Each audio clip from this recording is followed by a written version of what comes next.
नमस्कार. मी आज बनवत आहे कोल्हापुरी भडंग. तर इथं मी चुरमुरे घेतलेले आहेत अर्धा किलोला जास्त. मका पोहा घेतलेला आहे अर्धा किलो. इथं कढीपत्ता, कोथिंबीर, लसूण आणि मिरची घेतलेली आहे. तर आता सगळ्यात अगोदर आपल्याला मका पोहा फ्राय करून घ्यायचा आहे. तर कढईमध्ये तेल घातलेलं आहे.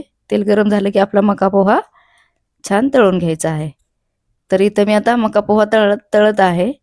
तर हे प्रवासामध्ये मुलांना झटपट असं नाश्त्यासाठी पटकन देण्यासाठी आपण घरच्या घरी असा नाश्ता बनवून ठेवला तर आरामात 15 ते 20 दिवस टिकतो.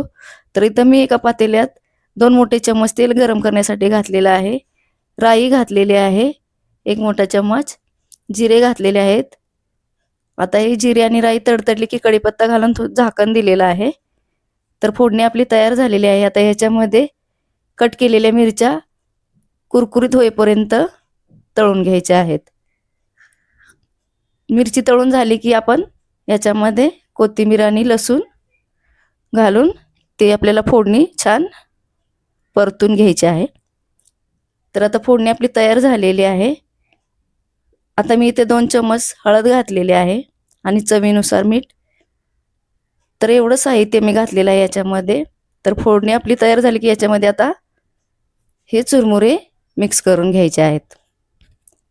तर इथं मी आता चुरमुरे काही मी गरम वगैरे केले नव्हते, ते खुसखुशीत होते. तर आता हे मिक्स करून घ्यायचं आहे आपल्याला. गॅस एकदम बारीक ठेवायचा आहे आणि आता हे मका पोहा तळलेला आहे हा पण याच्यामध्ये मिक्स करून घेऊया. तर आता हे छान परतून घ्यायचं आहे. तर किती छान परतून झालेला आहे ते पाहू शकता. मस्त खुसखुशीत आणि खमंग अशी भडंग तयार आहे. व्हिडिओ आवडल्यास नक्की लाईक, शेअर, सबस्क्राईब